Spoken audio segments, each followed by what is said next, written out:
Buenos días, bienvenidos a estos diálogos AECC que hoy ponemos en marcha con motivo del Día Mundial sin Tabaco.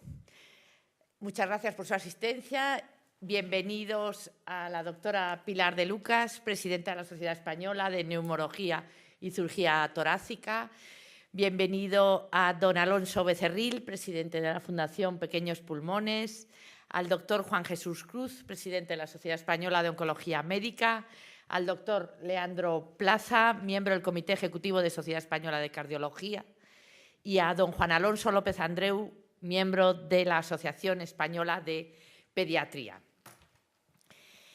Hoy, con motivo del Día Mundial sin Tabaco, contra el tabaco, ponemos en marcha un nuevo espacio abierto, participativo, Diálogos AECC, en el que queremos proponer un espacio de encuentro en donde se debata, analiza y se dé la oportunidad a toda la sociedad para aclarar sus dudas y aportar ideas sobre todos los aspectos relacionados con la salud y que están de actualidad ahora mismo.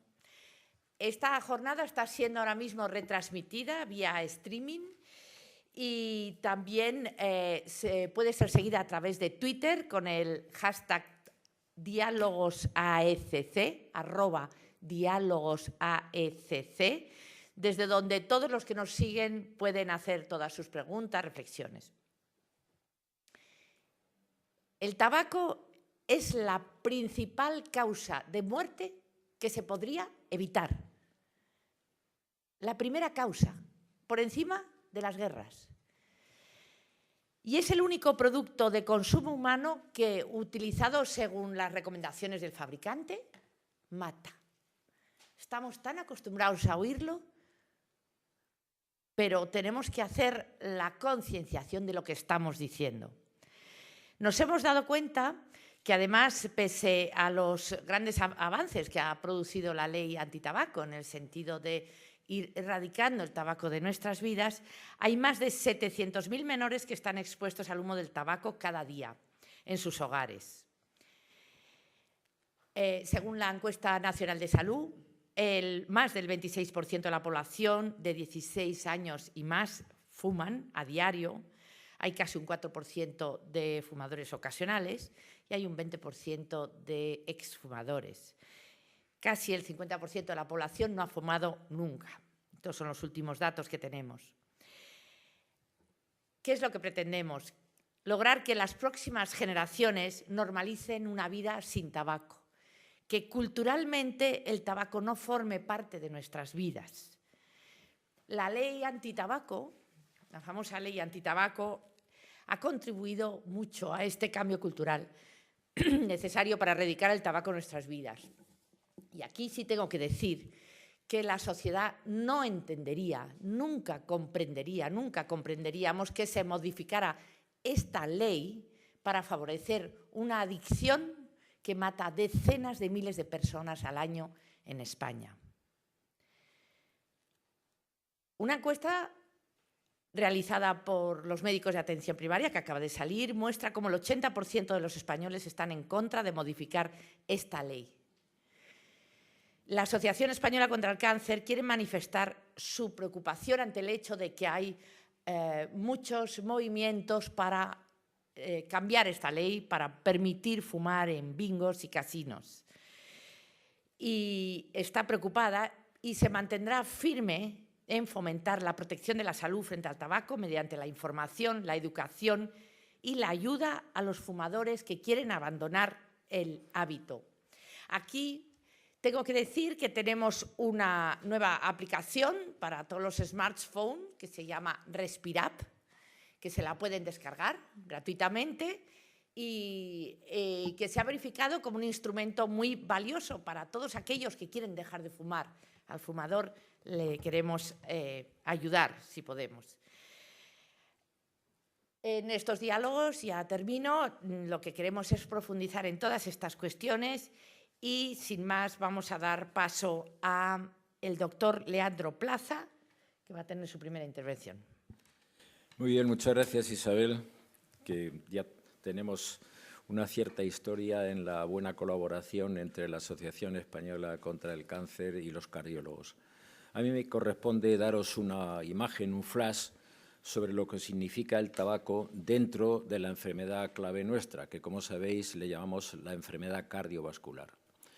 Primero, como flash, os quiero decir que en Europa, que nosotros creemos que todo va tan bien porque tenemos un nivel de vida alto, en la última estadística que ha salido hace 6 meses, la enfermedad cardiovascular sigue constituyendo la primera causa de mortalidad, de tal manera que mueren el 47% de los fallecimientos en Europa todavía es por causa cardiovascular, seguida obviamente por el cáncer. Pero es que además de esa cifra, resulta que en mujeres, que ha sido quizá la mayor sorpresa, de esa mortalidad es el 52% por 43% de los hombres. ¿Esto qué significa? Pues significa que esta enfermedad, que como sabéis no se cura, es una enfermedad crónica, degenerativa, tenemos que seguir luchando contra ella. Es asombroso lo que hemos conseguido los cardiólogos para arreglar las complicaciones de la enfermedad, pero todavía no es suficiente lo que hemos conseguido en la prevención. La única manera de disminuir globalmente la frecuencia de la enfermedad es con la prevención. Y dentro de la prevención hay 3 factores esenciales. Primero, la hipertensión, después el colesterol alto y el tabaquismo. Digo el último, el tabaquismo, no es porque sea de menor importancia, sino por la T. Entonces, ¿qué ocurre? Pues ya estamos en lo que significa el día de hoy. El tabaquismo, para que os hagáis una idea, en las personas jóvenes hay 5 veces más frecuencia de enfermedad cardiovascular que en el normal. Y en los adultos 3 veces más. Nosotros, cuando vemos en el hospital a una persona con infarto que es menor de 45 o 50 años, acertamos con el 90% de las veces en la pregunta ¿tú fumas? Pues sí fumo, porque hay una curiosa y enfermedad específica dentro de las coronarias, que es que el fumador, la obstrucción además se le origina, como si dijéramos, en la autopista principal por donde llega la sangre al corazón, que es el tronco de la coronaria. ¿Todo eso qué indica? Pues indica que los cardiólogos obviamente tenemos una obligación de seguir con el esfuerzo de los neumólogos, de los oncólogos, a trasladar a la población ese mensaje. Yo creo que afortunadamente nuestra población ya tiene la evidencia de que efectivamente el tabaco, como ha dicho muy bien Isabel, es el factor de riesgo que se puede evitar fácilmente porque depende de la responsabilidad de la persona. Otra cosa muy importante que ahora los cardiólogos insistimos por lo de la prevención es que no es tanto recetar y decir y obedecer al médico. La medicina ahora va por un camino en el cual cada vez aumentamos la responsabilidad del propio paciente. El paciente tiene que estar muy bien informado. Para eso son estos grupos y estos diálogos. Pero, al final, en un montón de ocasiones, es él el que tiene la responsabilidad de promover la salud. Como quizá último flash que quería comentaros es que justo hace una semana ha habido la 66 Asamblea de la Organización Mundial de la Salud.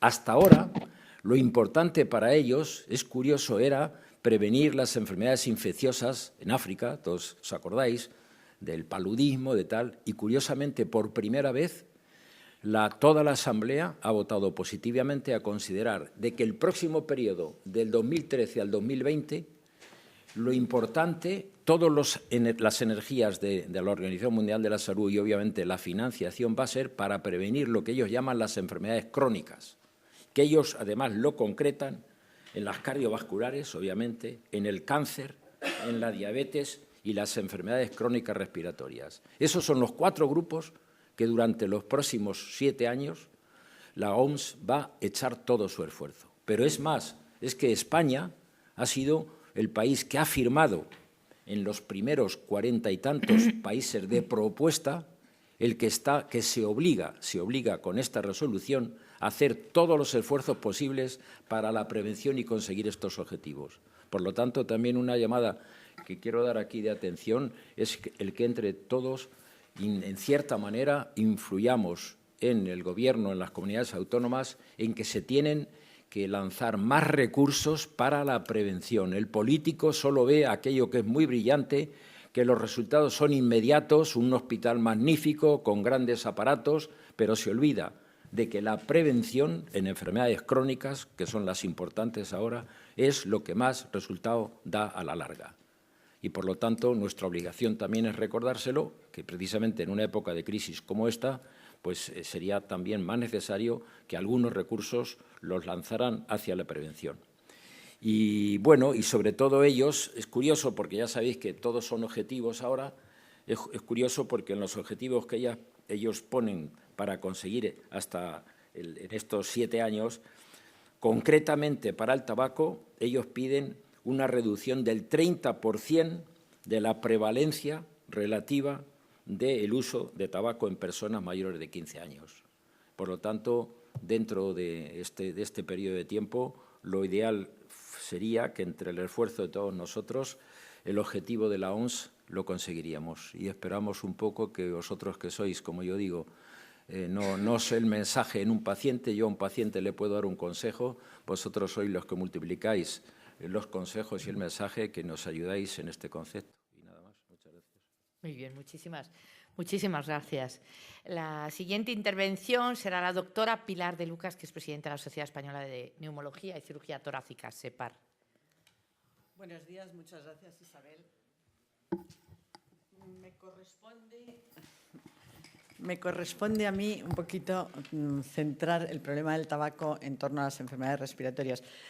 Quizás no me he podido resistir a remontarme a la historia, y es en 1964 cuando se hace un primer informe de salud pública en Estados Unidos, ya ha llovido, más de 50 años, y se deja muy, muy claro que el tabaco constituye el primer factor de riesgo para la salud, concretamente el primer factor de riesgo para las enfermedades respiratorias, y dentro de ellas las dos enfermedades que prácticamente son muy tabacodependientes: el cáncer de pulmón, en el que yo no voy a insistir mucho porque seguro que el presidente de la Sociedad Española de Oncología lo hará más, y la bronquitis crónica, la EPOC.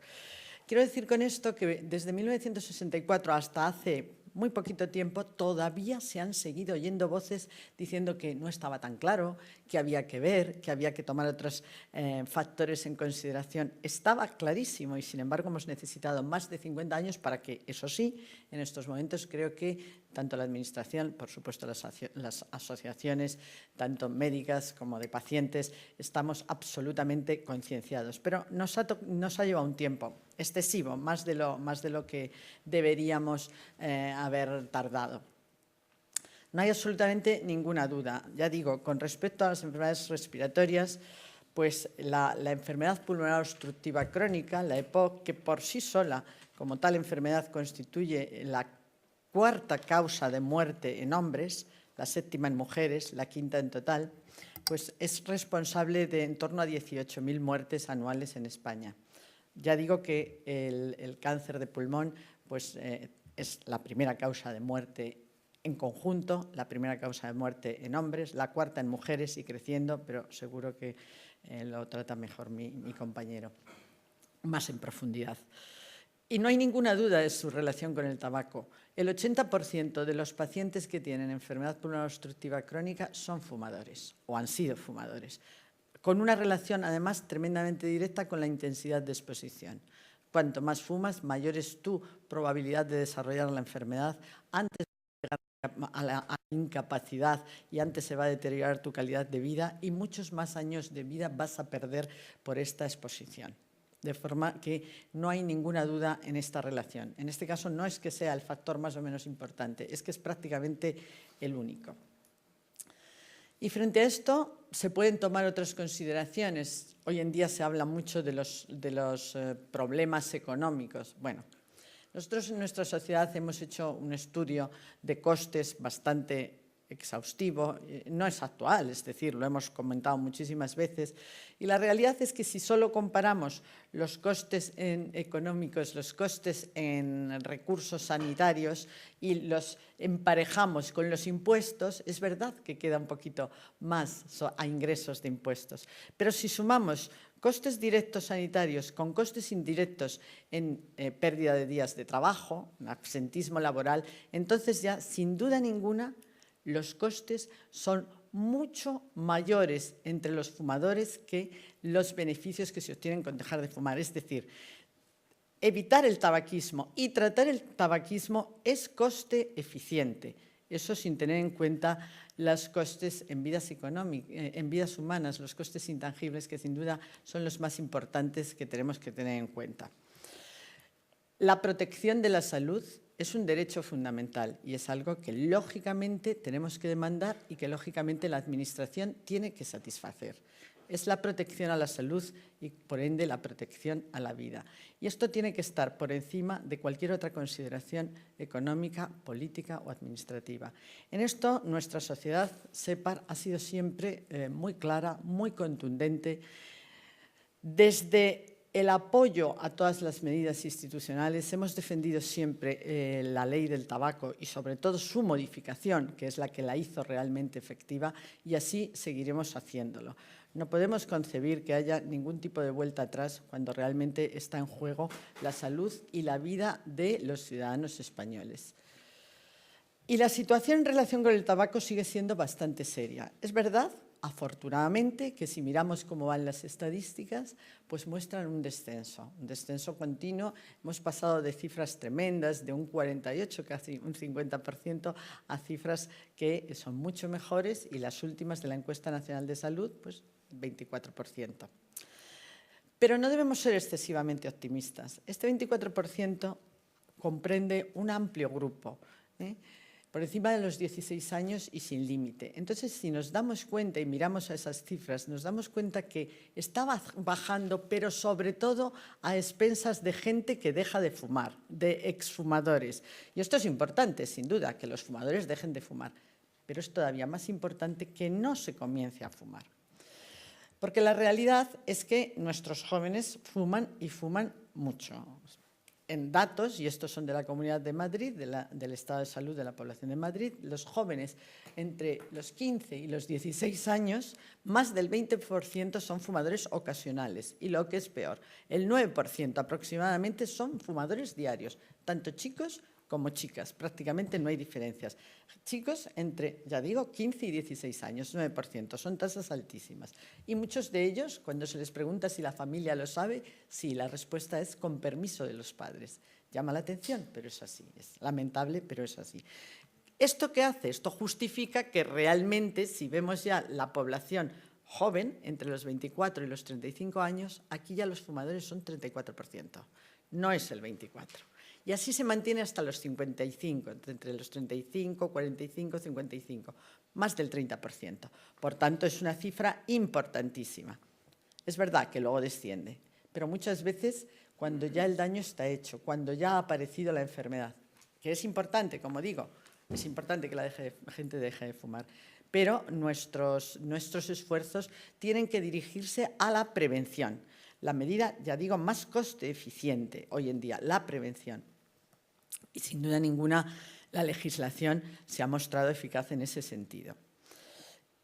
Porque además la legislación, la ley actual del tabaco, como en breve se la conoce, lo que busca también es proteger la salud del paciente, del fumador pasivo, es decir, del expuesto involuntario. Y esto lo ha conseguido totalmente y sobre todo lo ha conseguido en las escuelas y en los lugares de ocio, fundamentales para jóvenes y adolescentes. En un estudio que realizó mi sociedad, SEPAR, y que está pendiente de publicación, pero que puedo dar algunos datos porque no hay ningún problema, que se iba encaminado a ver el impacto de la ley en los fumadores pasivos, en los expuestos involuntarios, pues nos encontramos que con la primera ley, ya la parcial, si la traducimos a nivel de escuelas, donde lógicamente afectaba muchísimo, la reducción se alcanzaba una reducción en la exposición del 49%. Tremenda, es decir, de una población del 18% de expuestos nos quedábamos en un 8%. Con la segunda ley, mucho más estricta, se ha conseguido todavía bajar más esa exposición en un 25% más. El beneficio es inmenso, sobre todo porque estamos hablando de niños y adolescentes.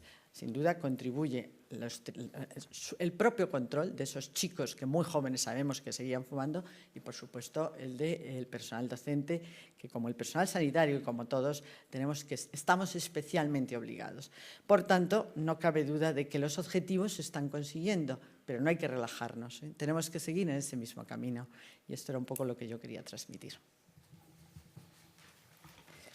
Muchísimas gracias. Muchísimas gracias. Y ahora la siguiente intervención. Ha sido muy clara tu intervención también, Pilar. La siguiente intervención será el doctor Juan Alonso López Andreu, presidente, miembro del Comité de la Asociación Española de Pediatría. Juan Jesús, ¿no? Ah, Juan Jesús, perdón. Perdón. Sí, seguidamente irá el doctor Juan Jesús Cruz, presidente de la Sociedad Española de Oncología Médica. Perdón. Bueno, pues yo en primer lugar agradecer a Isabel el que nos haya invitado a participar en estos diálogos y yo creo que felicitarla por esta iniciativa en la que no solo estamos las sociedades implicadas en el cáncer, los pacientes con cáncer, me gusta más decir siempre los pacientes con cáncer, sino también otras sociedades que están muy implicadas con el tabaco. Yo creo que casi todo el mundo tiene miedo al tabaco por el cáncer y, sin embargo, se ha dejado muy claro que hay otras enfermedades muy importantes en las cuales el tabaco también incide de forma importantísima y además enfermedades que se llevan una gran cantidad de vidas por delante o unas incapacidades enormes y con una calidad de vida fatal, como puede ser en la EPOT.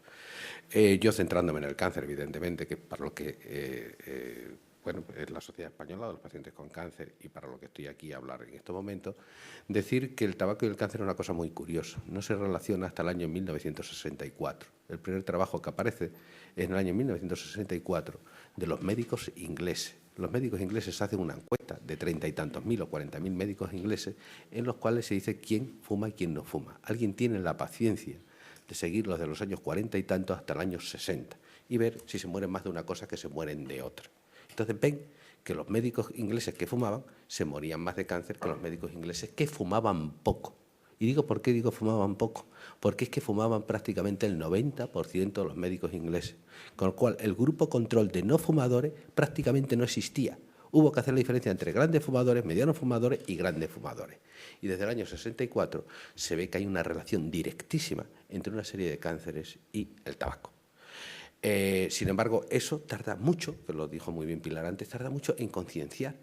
Y yo me acuerdo, cuando ya acabó la carrera, en el año 75, hay un libro en el que dice que parece ser que el cáncer de pulmón tendría que ver con el tabaco, pero también pudiera ser que tuviera ciertos, iba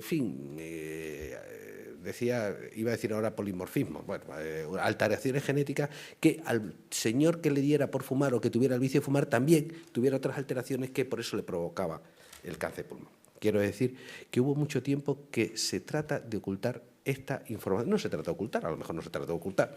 No se conciencia la gente de la gran cantidad de personas que tenían relación o de enfermedades que tenían relación con el cáncer. Y siendo muy concretos, en estos momentos nosotros sabemos que el 30% de las muertes por cáncer son por el tabaco.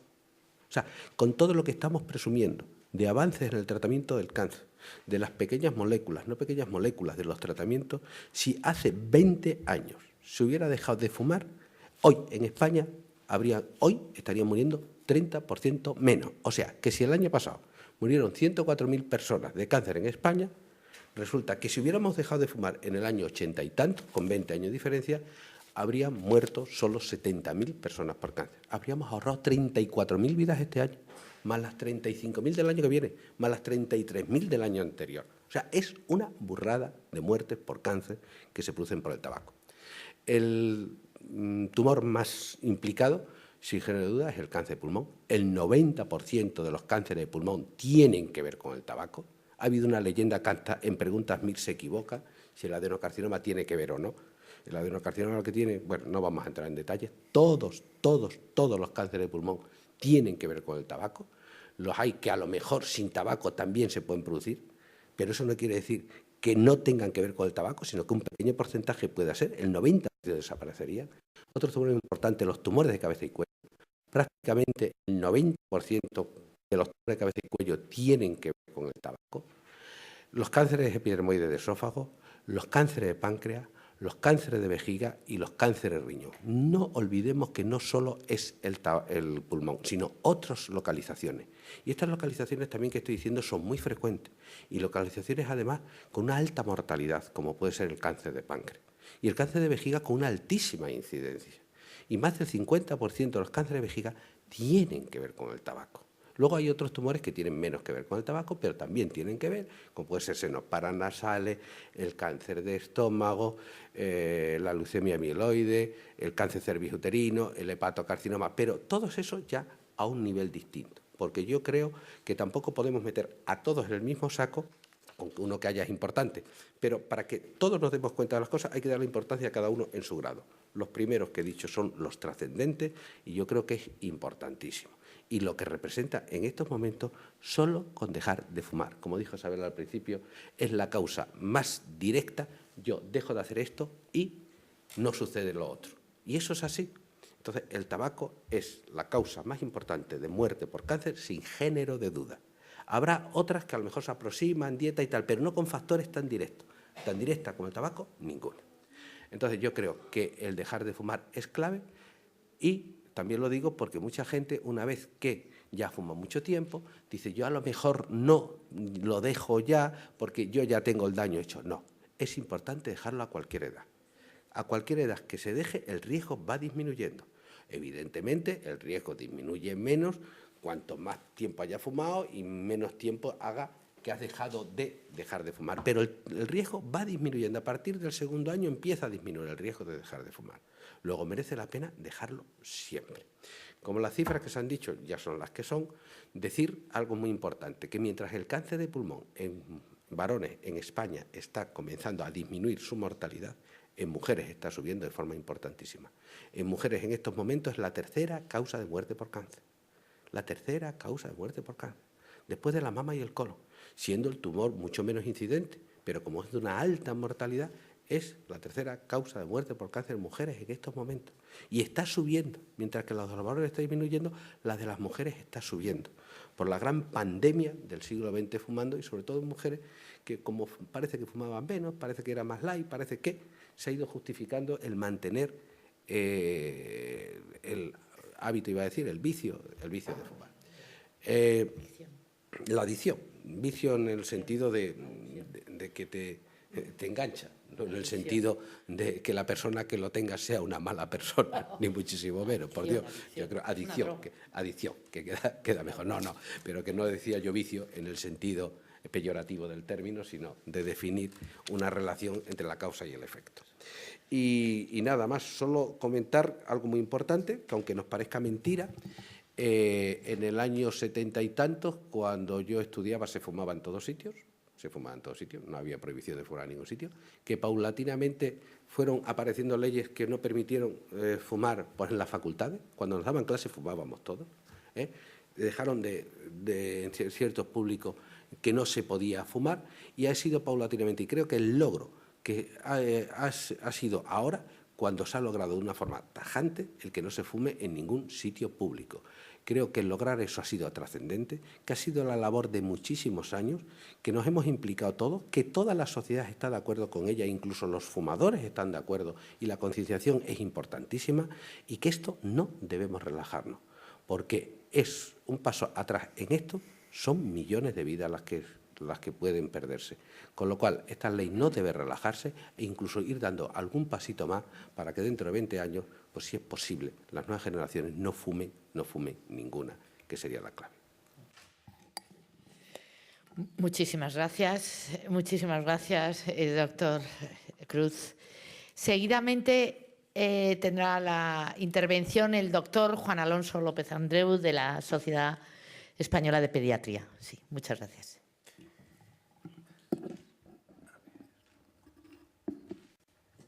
Bueno, muchísimas gracias.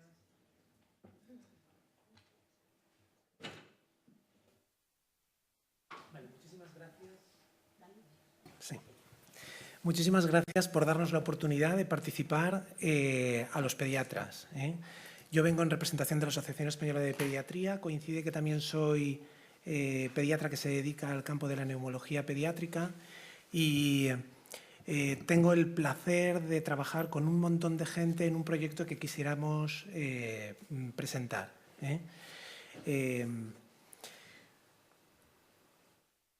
Desde el punto de vista de la pediatría, nosotros entendemos como entornos vulnerables estos periodos. El embarazo. El embarazo para los pediatras, desgraciadamente, se nos escapa.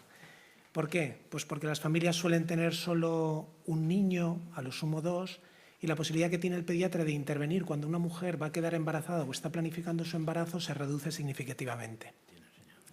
Los primeros años de vida antes de la socialización, es decir, antes de que empiece el niño a ir a guardería, que afortunadamente se retrasa con el paso de los años con la concienciación y desgraciadamente por el desempleo de los adultos.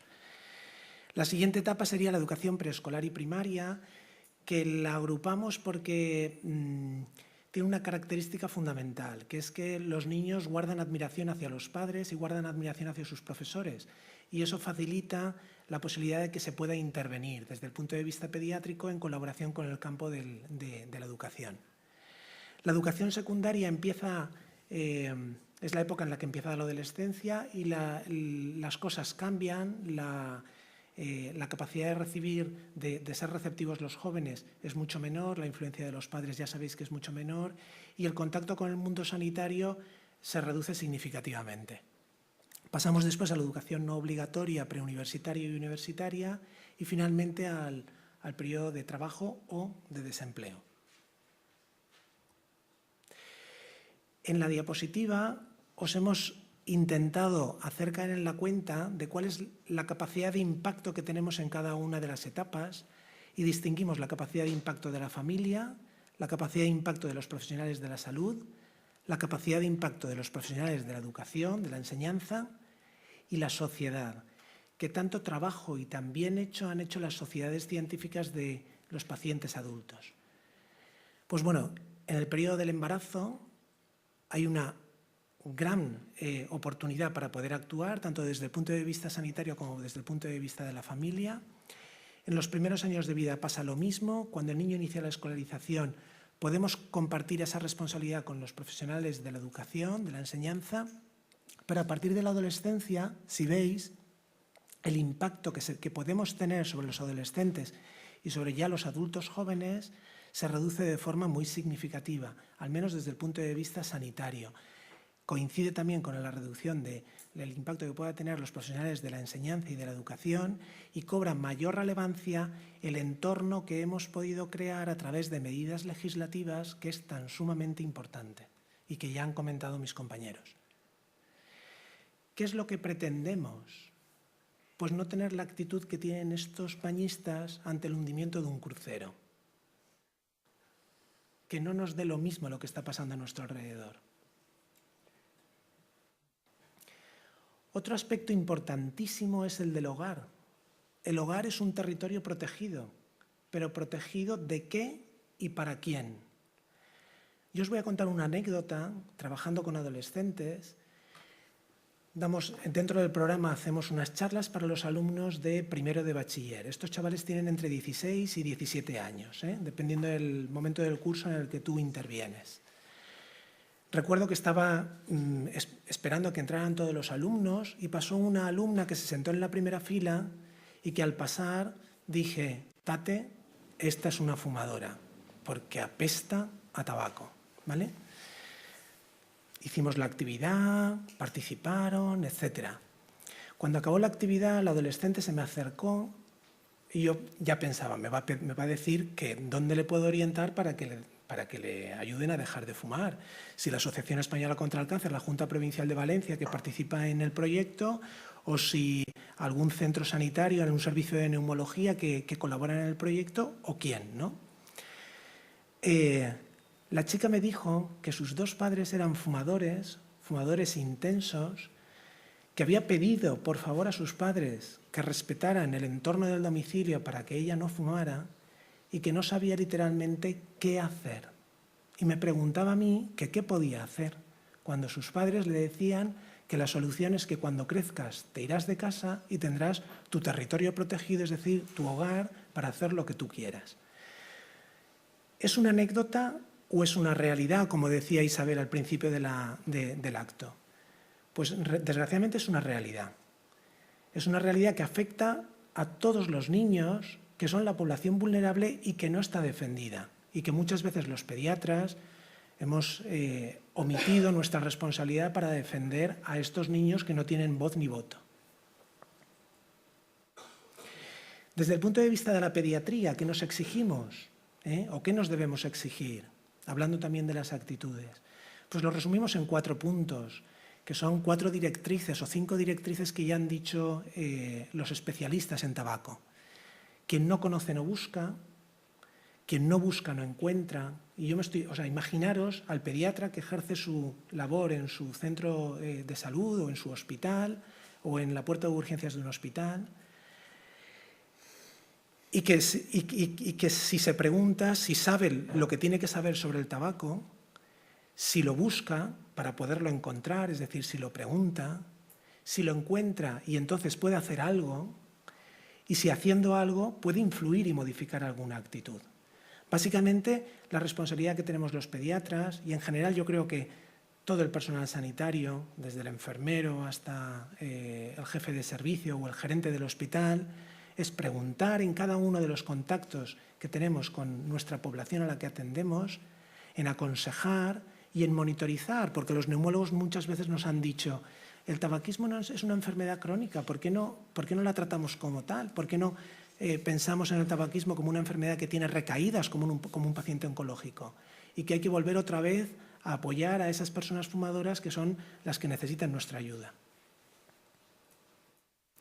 Los efectos del tabaquismo pasivo los vamos a pasar de largo, porque yo creo que ese no es el problema que tenemos con los padres cuando hablamos con los padres. Los padres saben de sobra que el tabaco es perjudicial y esa es la labor hecha por nuestros predecesores durante tantos años y lo que necesitan es apoyo y canalización de ayuda. Y sobre todo, buscar con ellos la posibilidad de encontrar una motivación para dejar de fumar. Eso es el tiempo que debemos dedicar fundamentalmente con los padres. Identificar qué es lo que les ayudaría para hacer el gran esfuerzo que supone dejar de fumar. Si queréis, lo del proyecto lo dejaremos para después, para que haya preguntas. Solo adelantaros que trabajando con los jóvenes, saliendo del hospital y saliendo de los centros de salud, que mis compañeros de primaria lo hacen con más frecuencia, pero no porque dispongan de tiempo, sino a costa de sacrificios personales no reconocidos por la Administración, os voy a decir lo que nos decía el psicólogo de uno de los centros con los que trabajamos. Los colegios son castillos en ocasiones inexpugnables. Y mientras esperábamos, Alonso me comentaba lo que le pasaba a él como padre de un niño con una enfermedad respiratoria cuando entró en contacto con el mundo sanitario. Los sanitarios somos castillos inexpugnables para gente que no es del mundo sanitario, ¿no? Pues un poco cambiar esa forma de enfocar nuestro trabajo y esa forma de enfocar nuestro servicio a la sociedad. Los centros sanitarios tienen que ser, y tenemos que hacer el esfuerzo nosotros, los sanitarios, los primeros, un centro dedicado solo a enfermos, donde trabajamos sin parar y donde no tenemos tiempo para ninguna otra cosa. Y un poco adelantando lo que después, si preguntáis, si os puedo presentar el tema del tiempo que llevamos trabajando, no yo, sino muchísima gente, se trata de hacer un trabajo entre todos. Se trata de entender lo que José Antonio Marina dice cuando toma el proverbio africano de que para educar a un niño hace falta la tribu entera. Muchísimas gracias. Muy ilustrativo. Por último, tendrá la intervención don Alonso Becerril, que es presidente de la Fundación Pequeños Pulmones. Esto funciona, sí. Bueno, pues yo también quería agradecer en primer lugar a la Asociación Española contra el Cáncer la oportunidad de venir aquí. Me queda un poco la sensación de que ya han hablado los quienes tienen la autoridad y me queda poco que decir, pero hay una cosa que sí que creo que me gustaría compartir con vosotros. En primer lugar, nos gusta especialmente a nosotros, los niños, que esto se plantee como un diálogo, porque hace muy poco tiempo, como vosotros mismos decíais, la sociedad estaba para pocos diálogos. La sociedad estaba, corrígeme Isabel, estaba fumando. Entonces, ni ley, ni discusión, ni historias. Ya es un avance que se plantee como una cosa que los niños también estamos más acostumbrados, que son los monólogos. O sea, niño no corras, niño no juegues, niño quédate quieto y también niño no fumes. Pero acto seguido, papá pide fuego al camarero para encenderse un pitillo.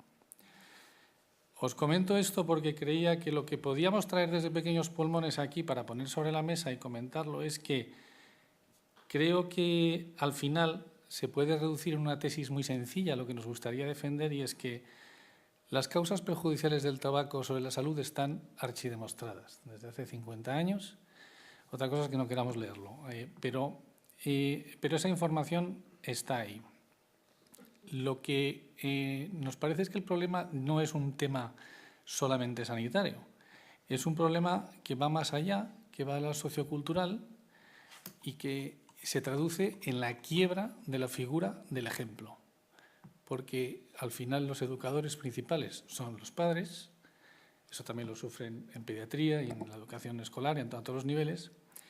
Pero claro, no sé quién comentaba antes el problema de que los jóvenes se siguen incorporando. Claro, en la situación actual, y digo pocas cifras, pero se comenta que el 24-25% de la población es fumadora activa, pero se dice menos que otro 22% es exfumador, con lo cual sumas y tienes un 47-48% de gente que está acostumbrada al tabaco.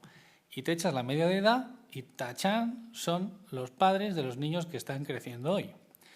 Entonces, es muy difícil educar a una generación cuando los papás te están diciendo que lleves salud mediterránea para el corazón, pero él lo que le da es tabaco a los pulmones. Y se ha mencionado aquí también el problema de la admiración, y lo que lo has comentado también. Y entonces, nos parece también que hay posiblemente un factor que no sabemos hasta qué punto está falseando los números, pero se manejan estas cifras en cuanto a los fumadores y no fumadores. Claro, el Instituto Nacional de Estadística a los niños no les pregunta, les pregunta a los padres. Y esto es como cuando te dicen cuánto bebes de alcohol cuando te vas a sacar el carnet de conducir, que pregunto yo, ¿quién dice toda la verdad? Esos dos padres que comentabas de un adolescente, les llama el INE y ¿qué dicen? ¿Que atufan a su hija a tabaco? Lo digo porque es posible que no haya 700.000 niños conviviendo con el tabaco. Es posible que el efecto sea mucho mayor, pero oculto de cara a la estadística oficial. Y un matiz sobre los números, antes de comentar más lo que queríamos, que era un poco el impacto sobre la infancia, y es que pasa más desapercibido el hecho de que el 90% de la población dice que no le preocupa nada la contaminación del aire. Claro, no es que yo quiera traer aquí otro tema, pero digo, si no le preocupa a la familia la contaminación de una industria que nubla el cielo, ¿qué le va a importar un pitillo? Entonces, yendo al tema de la educación, pues claro, nosotros querríamos, y me ha gustado mucho lo que acaban de comentar ahora, que creemos que la solución al final está en poner en marcha muchos de los métodos que están, los de ayudar a dejar de fumar, que es importante que sigan, pero que la incidencia fundamental se tiene que hacer en la educación a los niños y a través de los niños encontrar a los padres, que son gente que en general respeta mucho la figura del médico, pero hay pocas ocasiones, corrígeme, en que les pongamos juntos. Y creemos que el sitio es la institución educativa, pero para eso hay que ponerse a hacer educación en salud en serio. Que corregidme, pero hoy por hoy en España de eso todavía poco. Y en cuanto al impacto sobre los menores, que me habían sugerido que habláramos de ese aspecto, pues es cortito, pero os proponía dividirlo en las 4 o 5 fases en las que, volviendo a hablar como nosotros los niños, nos afecta el tabaco. Pues el primero, antes de nacer, lo ha comentado antes, los problemas del embarazo. Claro, hay un artículo que he conocido ahora de hace pocos meses donde se establecen los problemas derivados del tabaco, tanto pasivo como activo, en el feto. Entonces, claro, pasamos de un estado feliz, donde estamos pues, dentro de nuestra madre, por así decir, a un estado donde de repente nos empiezan a entrar 4.000 productos químicos, cientos de cancerígenos y cosas que empiezan poner en duda esa figura del ejemplo que es la que nos gustaría reivindicar. O sea, recibimos hidratos de carbono, proteínas, calor y de postre un caudal tóxico de humo vía nuestra madre o los invitados a cenar. Y volviendo al tema de las cifras, que me parece francamente importante, el engaño al que puede llevar el decir el 25% fuma, claro, una de las cosas que pasa es que el 25% fuma, pero no se casan los fumadores con las fumadoras. Entonces, te haces el combo y resulta que los niños tienen muchas más posibilidades de que les llegue humo por todas partes, porque cuando no es el padre es la madre y cuando no es el vecino que está en la terraza creyendo que los niños no tienen importancia. Esto me ha pasado a mí con un niño con oxígeno durante las 24 horas del día, donde la gente consideraba que si se aportaba a 2 o 3 metros a fumar ya no le pasaba nada al niño. Entonces, efectivamente tenemos un problema psicológico en la generación que tenemos capacidad de actuar.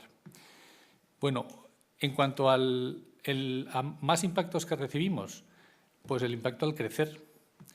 Los que afectan el cuerpo ya se han descrito y muchas consecuencias son difíciles de medir. Claro, a mí me preguntan que cómo afecta esto a los niños. Yo sé contestar aludiendo a los profesionales que están aquí representados sobre cómo empeora la salud de alguien que tiene un problema respiratorio, que es un caso de los más sangrantes. Lo que pasa es que para la industria es estupendo, porque como los efectos son a largo plazo, como la salud se empieza a deteriorar para dentro de muchos años, la EPOC que empieza a imperar hoy viene de malos hábitos de hace mucho tiempo, aparte, no digo que sea solo el tabaco, que es uno de los factores importantes. Entonces, nos encontramos en una situación en la que la industria tiene una maravillosa capacidad de introducir argumentos que despistan sobre lo principal, que si me permitís, creo que es que ya podríamos llegar a decir que, oye, papá, deja de fumar porque te mueres menos, un 35, un 30%. Mamá deja de hacerlo, pero ya si no lo hacéis por vosotros, tengo que hacerlo por vosotros. Porque no solamente, y este es, digamos, el último impacto que nos gusta destacar, no solamente los niños sufrimos el tabaquismo pasivo, que va estando muy demostrado, que nos afecta a todos los niveles. Es que además, nosotros los niños vamos a pagar vuestras pensiones del mañana, que incluye vidas largas y muertes lentas. Muchas de ellas, corregidme, bueno, pero hablando del problema respiratorio, claro, morir de ahogamiento lento, pues como que no mola, papá. Entonces, eso es un aspecto que se está ignorando absolutamente. Remedio en el que queremos insistir, meter a quienes tienen la autoridad médica, bueno, no meterles, pero sí juntar a los mundos de la educación y de la medicina, porque hoy por hoy, acaba de mencionar mi compañero que se producía más por el arte de personas que van a colegios, dan charlas, pero son esfuerzos muchas veces aislados. Y entonces este impacto, al final, es el que llamamos el del ejemplo. Una cosa que pues la inhalamos, la aspiramos y prende en nosotros. El ejemplo, quiero decir. O sea, si papá y mamá siguen fumando, pues yo, sorpresa, pues volveré a fumar.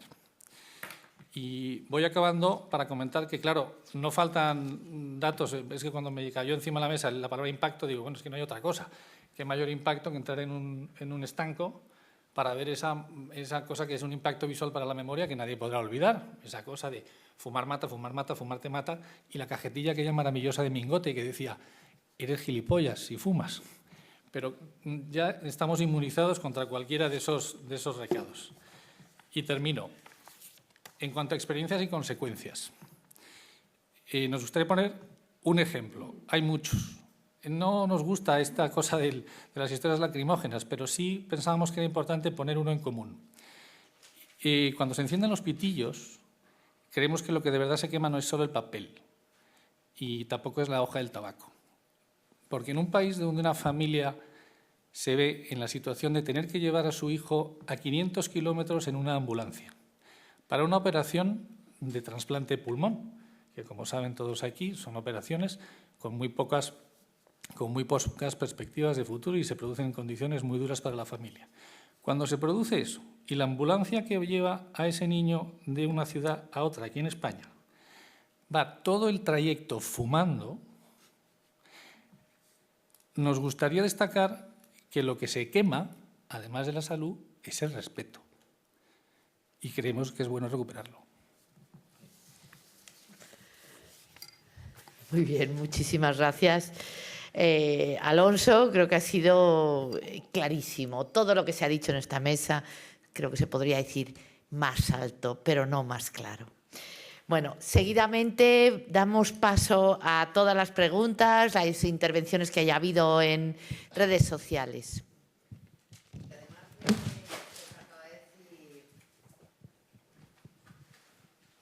Sí, además de lo que acaba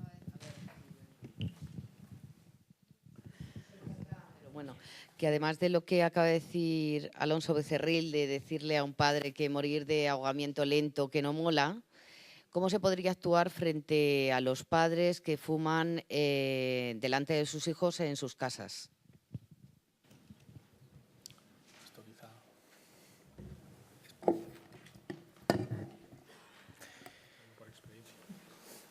Lo primero sería saber que fuman delante de sus hijos en casa.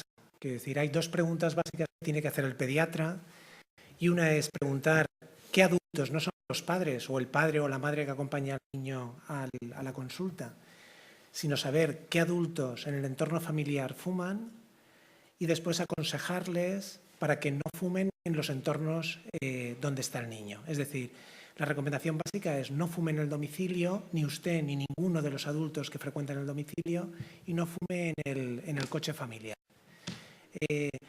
Nosotros les damos una información muy sencilla que es muy gráfica y que ayuda a tener conciencia del tema y a cambiar de actitud. Y es sencillamente que el humo del tabaco, el 85% del humo del tabaco es invisible y no sabemos por dónde se escapa.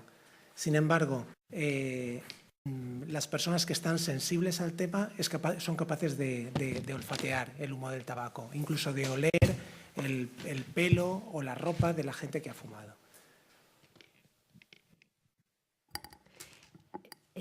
Tengo aquí, luego damos paso a más intervenciones aquí de la sala, pero me están llegando todas las preguntas a través de Twitter. Una de ellas es, ¿qué relación tiene de pelones peleones? ¿Qué relación tiene tabaco con alergias como las primaverales? ¿Las aumenta? Bueno, no las aumentan. Lo que sí que aumentan son las crisis. Es decir, cuando una persona, sobre todo a nivel respiratorio, lógicamente estamos hablando de rinitis, de conjuntivitis, pero sobre todo de asma. El asma, que aumentan mucho las crisis asmáticas en primavera, es una enfermedad inflamatoria de los bronquios. Se produce una inflamación, como se te puede producir en otro sitio, en esta ocasión se te produce en los bronquios. Obviamente, el tabaco es un irritante, uno de los más poderosos irritantes que hay para la mucosa bronquial. Si en ese momento en que la inflamación está en su periodo álgido, hay una exposición al tabaco, directa o como fumador pasivo, es indudable que vamos a encontrarnos con más crisis, con más ataques y sobre todo puede haber ataques de mayor gravedad. De manera que no es que aumente la alergia, pero sí que suma sus efectos y la situación de síntomas y de complicaciones es mucho más importante. Tengo otra pregunta de nofumadores.org que dice: ¿por qué es tan difícil que las comunidades autónomas cumplan con su obligación de sancionar el incumplimiento de la Ley de Prevención de Tabaquismo? Bueno, esa pregunta también la hago yo y creo que la hacemos todos. Pero, no sé, aquí me encantaría que hubiera alguien que nos pudiera contestar esta pregunta, pero sí es verdad que desde la Asociación Española contra el Cáncer, si pedimos que hay una ley en vigor y que insistimos en que estamos viendo muchos puntos de relajación que se aprecia en muchos sitios, en lugares públicos, y que en eso los responsables son los que toman las decisiones y los que tienen la capacidad de seguir y de dar seguimiento y cumplimiento a esta ley. Ellos son los responsables y les pedimos que, por favor, las leyes están hechas para cumplirse y que se insista en ello. Si por Twitter nos pueden mandar la contestación, lo agradeceríamos. Otra pregunta que hay aquí es de Olga Sánchez, que dice: llevando productos tan nocivos, tóxicos, ¿cómo se les permite pasar controles? Es una buena pregunta, pero yo no sé si alguien está capacitado para contestarla. Otra es, yo he pasado más de un mes sin fumar, dice Ela. Estoy muy contenta y no pienso caer, pero ¿es normal caer en depresión? Poco a poco me voy hundiendo. ¿Quién podría contestar esta pregunta? Realmente el problema de la adicción al tabaco, que es una de las adicciones más fuertes que hay, es que por un lado tenemos la adicción física, que probablemente ya la ha pasado, y además veo que la ha pasado sin tratamiento. No siempre es posible pasarla sin tratamiento, hay muchas veces que es necesario los tratamientos sustitutivos o con fármacos. Y por otra parte hay una adicción psicológica que es muy importante y que a lo mejor es lo que está ocurriendo. No tendría por qué haber una depresión, ¿no? Lo que pasa es que sí que es verdad que hay que cambiar, además de dejar de fumar, tienes que cambiar muchas actitudes, hay que sustituirlo de alguna manera. Se recomienda que si se es sedentario, que no deberíamos ser nunca sedentarios, pero sobre todo si se es sedentario, se comience a hacer pues, ejercicio y actividad física, que es muy bueno y que es otra forma de actividad, que cambies un poco todos tus hábitos. Entonces, eso también es difícil y a veces requiere, como mínimo, una terapia conductual que hoy en día la dan no ya psicólogos, pero los médicos de atención primaria. Yo creo que en este caso es aconsejable que lo consulte con su médico de atención primaria, no ya un especialista, sino su médico de atención primaria, que le va a dar todas las pautas que pueden ayudarle a pasar esta situación. Sí, bueno, es un comentario complementario al tuyo. Esto hay que recordar lo de las unidades antitabaco. Nosotros somos muy pro unidades antitabaco. ¿Por qué? Porque es verdad que la lucha contra el tabaquismo no es solamente decir deja de fumar, porque el paciente crónico dice, diga usted, eso ya lo sé yo. Lo que tiene que hacer es que haya un apoyo tanto de medicamentos, que sabéis que hay en este momento medicamentos que disminuyen la tendencia a fumar, como sobre todo el psicológico, que normalmente también lo que hacen es dar medicamentos para que os hagáis una idea, que lo único que hacen es actuar desde el punto de vista mental para precisamente disminuir esa tendencia a la depresión que dice esta señora. Por lo tanto, yo creo que lo que vamos a hacer es recordar también que hay que decirle a los políticos y a los gerentes de los hospitales que la unidad antitabáquica como entorno global del tratamiento de un paciente, lo ha dicho antes alguien, el señor que está fumando en realidad es un paciente con una enfermedad y por lo tanto merece que en el hospital haya una unidad dedicada específicamente a esa enfermedad. Vamos a seguir con estos aspectos del impacto más psicológico en otra persona que pregunta, Sandra, que si es cierto que no fumar produce, porque lo está dejando, más ansiedad al feto y a la madre que fumar algún cigarro. No sé, el pediatra, tenemos aquí la psicóloga de la asociación también. Sí, a ver, acaba de dejar de fumar y está embarazada. Y está embarazada y bueno, pues es la pregunta que se plantea siempre. ¿Fumar perjudica? Ya sea un cigarro o dos o tres. Y bueno, pues siempre procuramos que aconsejamos que busque apoyo psicológico y que esta persona pues pueda manejar esa ansiedad y desde el primer momento, en que incluso antes de haber comenzado esa reducción de cigarrillos o abandono del tabaco. Entonces, bueno, pues nosotros siempre preferimos que el abandono de tabaco sea completo. Sí. Si hay alguna pregunta en la sala o sigo con las preguntas que hay aquí. A ver, yo tengo por aquí, dentro del perfil Twitter, Pelones Peleones, también es una entidad pues dedicada a la lucha contra el cáncer infantil. Están también preocupados por el tema del embarazo y lanzan una pregunta. ¿Una embarazada qué riesgo tiene de tener un bebé prematuro si deja el tabaco durante el embarazo? Es parecido a lo Parecido. que... Sí, no sé ¿Alguien? si...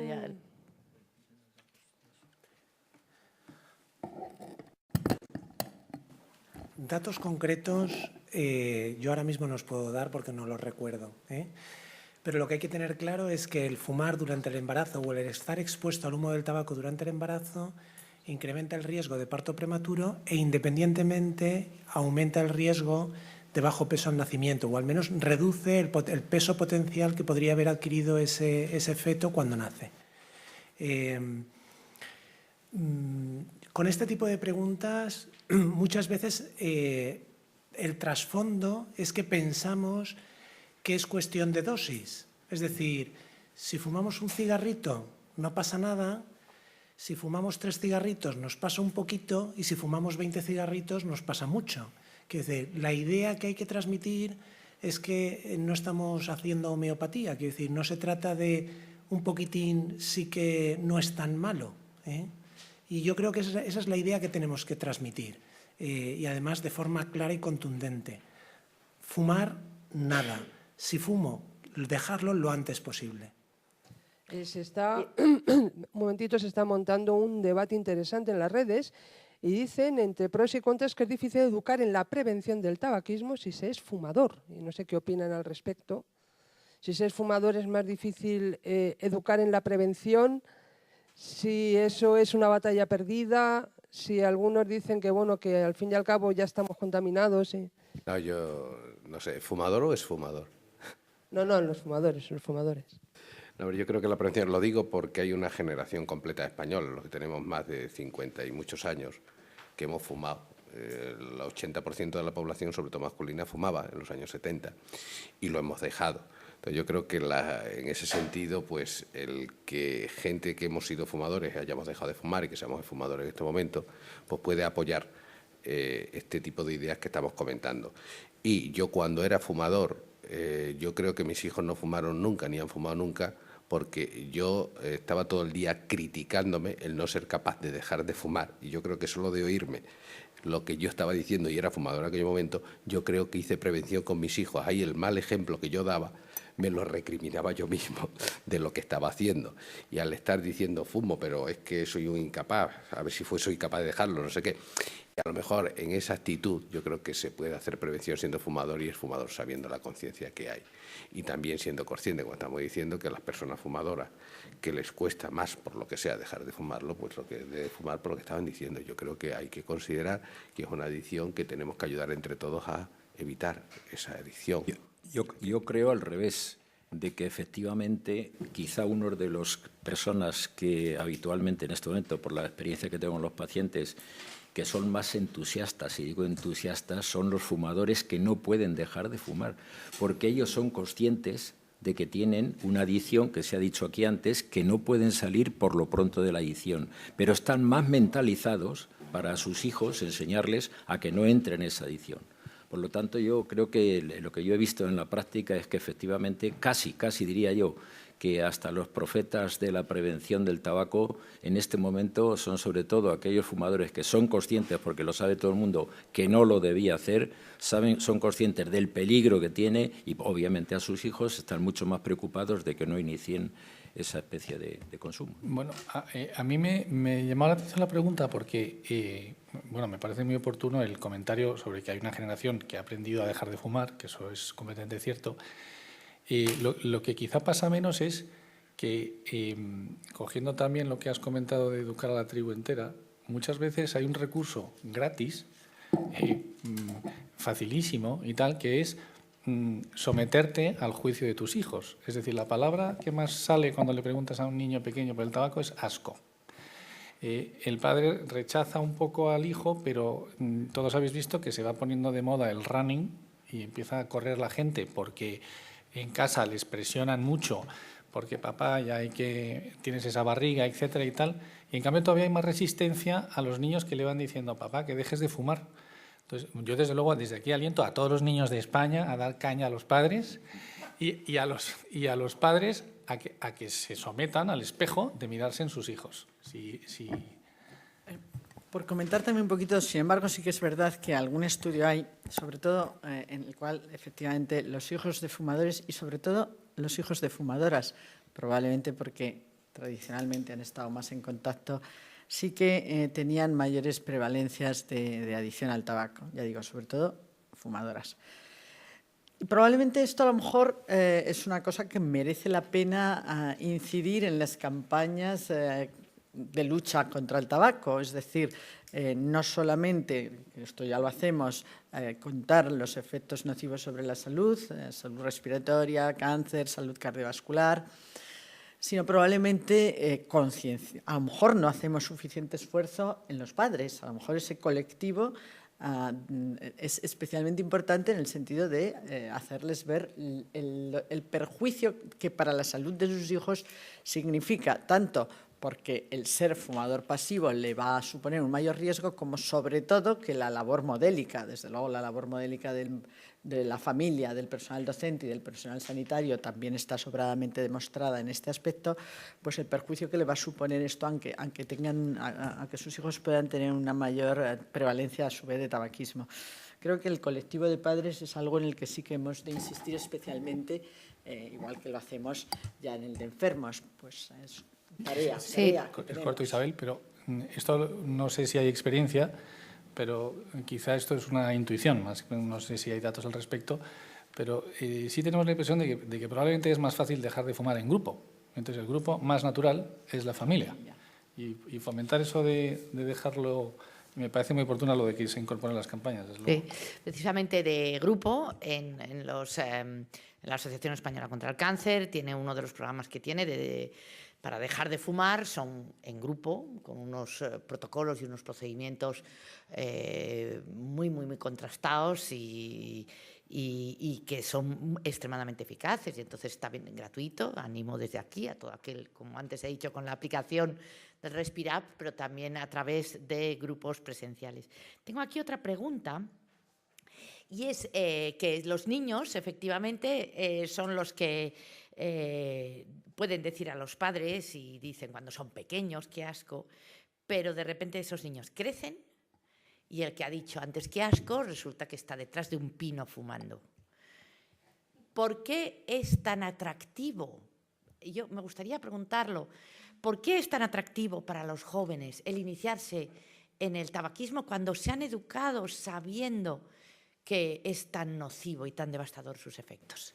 Sí, precisamente es un cambio en la actitud hacia los padres, es una prisa por independizarse de ellos y bueno, pues quizá es el momento de rebeldía, pero también, sobre todo, es la presión de los grupos, en el querer integrarse en el grupo de amistad. Uno fuma y ya empieza a verse bien y se pasa, bueno, pues... Es atractivo fumar. Para ellos es una forma de unión, es una forma de integrarse en el grupo y, bueno, pues si se facilitan muchas veces es la tontería de, venga, te paso el cigarro y le doy unas caladas y a partir de ahí, bueno, pues se reúnen otro día, otro poquito, otra vez, van comprando más. Es esa rutina que comienza como algo que les hace pues estar juntos en el día a día y que bueno. Me gustaría que a través de las redes lo contestaran esto. Sí, ¿y no crees que lo habitual es que quieren parecerse a los mayores? Es decir, lo habitual ha sido que un niño, pues como es habitual de los mayores en las películas, antes de más, parece ser que es más adulto fumando. Claro. ¿No crees que eso influye también bastante? Sí, por eso son también la prisa por crecer, por independizarse o por quererse adultos. También ahí influye mucho la educación de los padres, el ejemplo de los padres, que yo creo que es una forma de prevención que sí que tendríamos que incidir más, es ayudar a los padres para que den el ejemplo oportuno y que los chicos no fumen, porque realmente los jóvenes no ven el peligro ellos están saludables, se sienten bien, se encuentran bien y no lo ven tan cerca, ¿no? Y dicen, bueno, pues aunque esté una temporadita con el tabaco, bueno, pero se engancha y es algo que no son conscientes. No, yo solo un comentario en ese sentido, que yo creo que el ejemplo fue a toda una generación. Hay un momento que a una generación, evidentemente, el fumar era bueno, el fumar era un ejemplo. Yo recuerdo la película de JFK en que el Tribunal de Estados Unidos Supremo estaba fumando todo, según estaban haciendo a Oswald, que le estaban juzgando. O sea, el fumar era, bueno, pues la pera. O sea, el que no fumaba no era hombre, en un sentido pues de aquella época y demás. O sea, que era así. Sin embargo, yo creo que psicológicamente eso ha cambiado. Yo creo que ya la generación de grandes fumadores es abuelo, no somos padres. Entonces, esa generación que éramos jóvenes en los años 70, esa generación ya no es la que da el ejemplo. Yo no sé si habría que analizar otros comportamientos. Yo creo que la generación que tiene niños pequeños, esta de los 30 y tantos, 40 años, ahí hay un porcentaje de gente muy importante que no fuma, que tampoco considera que al haber fumado sea más hombre ni menos hombre, porque además antes era la expresión de hombre, no de mujer, mientras que la mujer hace 70 años incluso estaba mal visto que la mujer fumara. Luego fue en los años 70, cuando la mujer se incorporó y estaba bien visto, hubo una cosa psicológicamente contraria. La mujer que fumaba no estaba bien vista, el hombre que fumaba estaba bien visto. Yo creo que esos roles han ido cambiando y a lo mejor los que estáis más metidos en esto lo veis de otra forma. Y perdón, solo una cosa de prevención. Lo de la prevención, eso es clave lo que has dicho. O sea, yo lo que me pase hoy no veo los resultados para dentro de 30 años. Y además no hay una relación causa-efecto directa. Yo conozco uno que fumó y se murió de 90 años. Yo conozco uno que no fumó y se murió de un cáncer de pulmón. Con lo cual, eso nos lo interiorizamos y nos quedamos tan contentitos con esa defensa. Y sobre todo, dentro de 30 años, ¡boh!, ya ha desaparecido, ya no sé qué, y es muy difícil. Perdón. Una cosa rapidísima. Hay una neumóloga, Beatriz Lara, que me decía un día una expresión como la que tú dices ahora, pero creo que está muy bien definida. Dice, el único problemita que tienen los jóvenes es que hasta los 30 años uno se quede inmortal. Entonces, ese pequeño problema hace que sea difícil la actividad pedagógica. Y yo creo, y si nos escuchan, el llamamiento que considero fundamental es el cine, que consume una cantidad inmensa de horas de emulación de los comportamientos de los jóvenes y la transición es bastante clara. O sea, Humphrey Bogart tiene que pasar de ser una cosa del glamour a ser una cosa del tufo, para hablar en plata. Y entonces ahí sí que creo que el cine tiene una capacidad imponente de cambiar conductas para el futuro. Quiera o no quiera, pero que desde luego la tiene esa capacidad. Eso es así. Tengo aquí otras preguntas. A ver, una es que ha pasado de ser fumadora activa. Mónica dice que ha pasado de ser fumadora activa y pasiva a ser solo pasiva porque dejó de fumar. Y la pregunta es que si tiene el mismo riesgo siendo fumadora pasiva, porque se fuma mucho en el espacio en el que está, si tiene el mismo riesgo que cuando ella fumaba. No, el fumador pasivo tiene un aumento de riesgo, está claramente demostrado, pero no el mismo que el fumador activo. Y el riesgo va disminuyendo conforme, no desaparece, pero el riesgo va disminuyendo conforme pasa tiempo desde que abandonó el hábito de fumar, la adicción tabáquica. Tiene más riesgo, pero no el mismo. De todas formas, Mónica tiene que reivindicar su derecho a no estar expuesta, porque realmente hoy, salvo el del hogar, pocos lugares deberían haber en el que hubiera una alta exposición. La persona dice que es en el trabajo, teóricamente en los trabajos no se debe. Pues si es en el trabajo, claro, no podemos convertirnos en azote del fumador, pero sí que tenemos derecho a decirle, mira, aquí no puedes fumar. Esto es una cosa, no sé, mira, es que está prohibido fumar. Ve a la calle, pues yo qué sé, cada hora o cada media hora. De todas formas, el fumador, ya lo hemos dicho, no es un apestado, tampoco hay que tratarle como a un pecador, hay que darle ayuda. Es decir, sabemos que hay un porcentaje de gente que para dejar de fumar, que probablemente estamos alcanzándolo. Es decir, con las leyes son muy importantes, pero esto no hay ninguna duda. La eficacia de las medidas restrictivas está sobradamente demostrada, pero va a quedar allí un reducto que probablemente nos estamos acercando, en torno al 15, el 20%, que para dejar de fumar necesitan ayuda. Y ayuda es tratamiento psicológico y tratamiento farmacológico.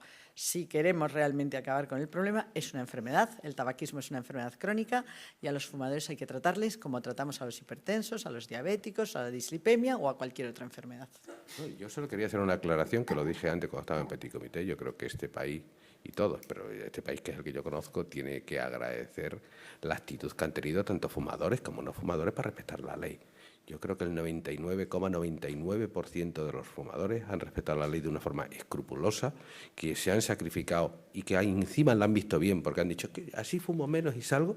Entonces yo creo que hay que hacer un canto, en el mejor de los sentidos, al fumador de cómo ha aceptado la ley, aceptando que lo que están haciendo no está bien, que les perjudica a ellos y a los demás. Y yo creo que eso hay que decirlo, porque este país ha sido absolutamente respetuoso en la inmensa mayoría de las ocasiones. Efectivamente, y aquí hay dos preguntas que precisamente son de fumadores. Uno es Stefan, otro Nexus, que dice, uno dice que ¿cuál es el método más eficaz para dejar de fumar? Que parece que hay varios, y entonces, bueno, ¿cuál es el más eficaz? Y luego Nexus pregunta que ¿cuánto tiempo tarda una persona que deja de fumar en reducir sus efectos del organismo? Bueno, yo empiezo por lo cardiovascular. Esto se dice que a partir del segundo año empieza a disminuir de manera evidente las complicaciones y a partir del quinto ya en teoría se ha cesado de actuar de manera patológica sobre la placa de ateroma. Lo digo desde el punto de vista cardiovascular. No sé en cáncer, ¿será parecido? No, en cáncer yo decía que el mejor método para dejar de fumar es asustarse. Es estar concienciado de verdad de los perjuicios que tiene el cáncer. Y entonces, de los efectos secundarios que tienen, los efectos directos que tiene el tabaco. Si uno se conciencia que eso es así, yo creo que es la motivación más importante para dejarla. Pero bueno, eso era como lo que dice. En relación con el cáncer, empieza a disminuir las incidencias, sobre todo el del pulmón, que es el que estamos estudiando a los 5 años, disminuye de una forma muy importante a los 10. Y igualar a los no fumadores depende de lo que hayas fumado a lo largo de la vida. Si has fumado 20 paquetes años, que se llama, que es fumar 20 cigarrillos todos los días durante 20 años, puede que no iguales nunca a los no fumadores. Pero evidentemente lo disminuye de forma muy importante. O sea, por tanto, dos mensajes. Uno, que cuanto antes lo dejes mejor. Y dos, que si no has empezado a fumar, no fumes, porque el riesgo, evidentemente, te va a acompañar más tiempo si has tardado más en dejarlo. Y en la enfermedad respiratoria crónica, realmente la función pulmonar que has perdido no vas a recuperarla, o si recuperas es muy poco. Pero sí que es verdad que si dejas de fumar, la función pulmonar deja de deteriorarse. La enfermedad permanece estable y muchas veces asintomática. Por lo tanto, estés en el momento que estés, si eres fumador, deja de fumar. Nunca es tarde para dejar de fumar. Decir, no, yo ya tengo la enfermedad, ya que más me da. No, no es así. Nunca es tarde para dejar de fumar. Lo mejor es que no comiences. Lo segundo, mejor que lo dejes antes de haber desarrollado ningún síntoma. Pero si esto no ha ocurrido, puedes dejar de fumar en cualquier momento. Tenía aquí una también pregunta directa de Paloma Boch. Hay un pequeño debate ya por ahí muy encendido en las redes, fumadores, no fumadores. Ella le preocupa básicamente el tema de los niños y pregunta que si los hijos de fumadores tienen más riesgo de asma que los que no son fumadores, que los hijos de los no fumadores.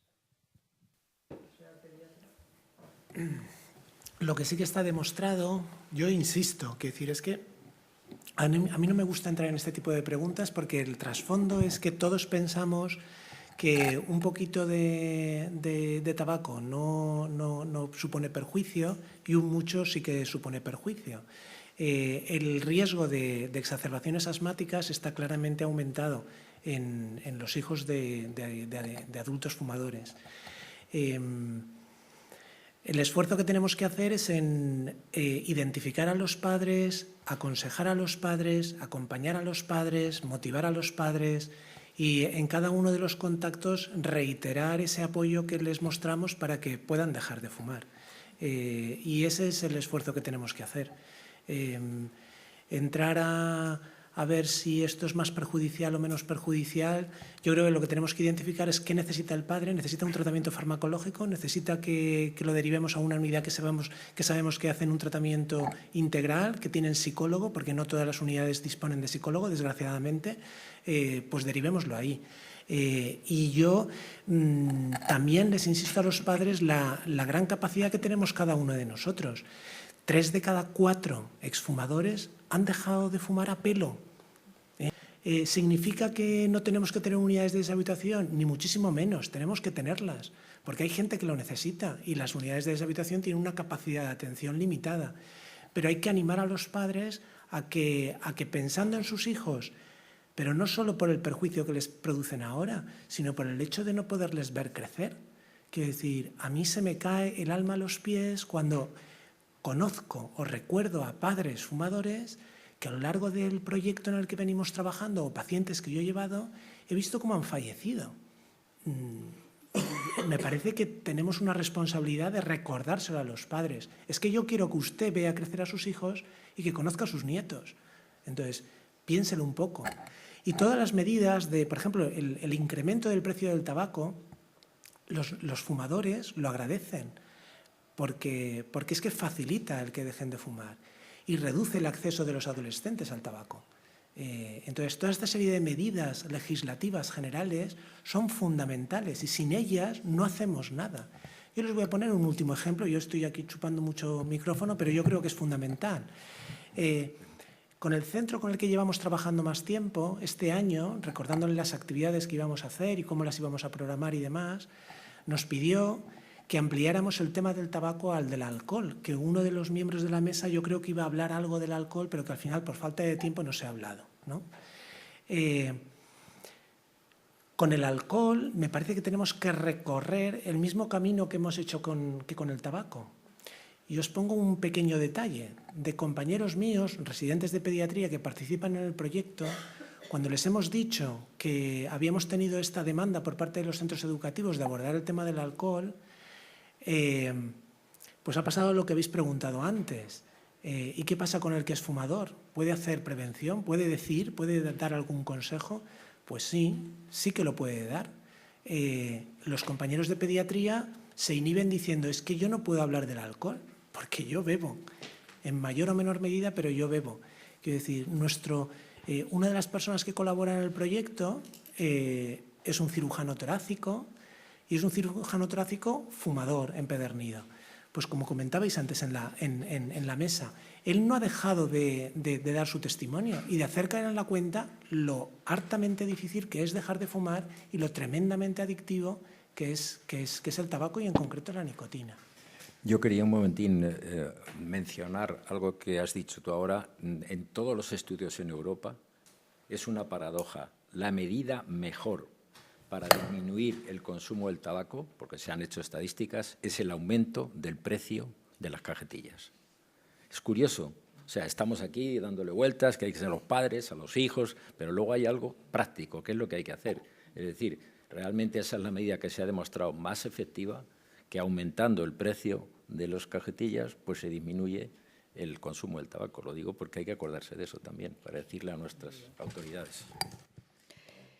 Bueno, ya se está acercando al final, hemos agotado el tiempo. Voy a introducir una última pregunta que nos ha llegado de Michelle. Dice, yo creo que es dirigida al doctor, mi padre tiene cáncer de pulmón, recibe quimio y sigue fumando. ¿Qué hago? Hombre, yo creo que es una pregunta muy difícil. Es una pregunta muy difícil porque el tabaco o el no fumar es para prevenir no tener cáncer de pulmón y para prevenir no tener otro tipo de enfermedades. Una vez que tiene el cáncer de pulmón, el fumar o no le va a agravar el cáncer de pulmón. Tiene dos motivos para inducirla a que deje de fumar. Una, el que es posible que la quimio sea menos efectiva según está fumando. Hay algún estudio que dice que según fumo la quimio puede, el tabaco puede hacer de alguna forma más resistencia a la quimio por un gen que es el MDR, etcétera, etcétera. Y entonces yo creo que es una buena cosa para insistirle en que tiene que dejar de fumar porque la quimio puede ser menos efectiva. Y la otra es abrir las esperanzas. Deja de fumar ya que has tenido esta enfermedad, que estamos con tratamiento ahora, que hay posibilidades de curar o de prolongar tu vida, pues evidentemente no tengas otra enfermedad de las que están asociadas con el tabaco, pero es una pregunta muy difícil. De todas formas, me gustaría hacer un comentario al hilo porque son casos, este es especialmente complicado, pero las anécdotas a veces pueden ayudar. Yo tengo un caso de un enfermo diagnosticado de cáncer de pulmón, de adenocarcinoma, tratado con cirugía, pudo ser operado y actualmente hace 11 años que se operó y está perfectamente. Dejó de fumar una primera vez, coincidiendo con la intervención, recayó, una segunda, volvió a recaer, ha dejado de fumar una tercera, afortunadamente ahora lleva ya casi un año abstinente. ¿Esto qué significa? Que se trata de una adicción muy fuerte, por lo cual una persona concienciada, conocedora del problema, sin embargo, recae. 2, que hace falta a estas personas, sin duda ninguna, tratarlas y ayudarlas. Y 3, que aunque recaigas no importa, hay que volverlo a intentar. Es una enfermedad crónica y, por lo tanto, las recaídas son frecuentes. Creo que es un ejemplo clarificador de lo que significa y de lo que significa el problema para un auténtico dependiente, ¿no? El caso es que ahora lo ha conseguido y esto también es un mensaje que creo que debemos transmitir, y es que siempre podemos conseguirlo, que las enfermedades ahora se curan, incluida el cáncer de pulmón, y que dejar de fumar es siempre absolutamente necesario.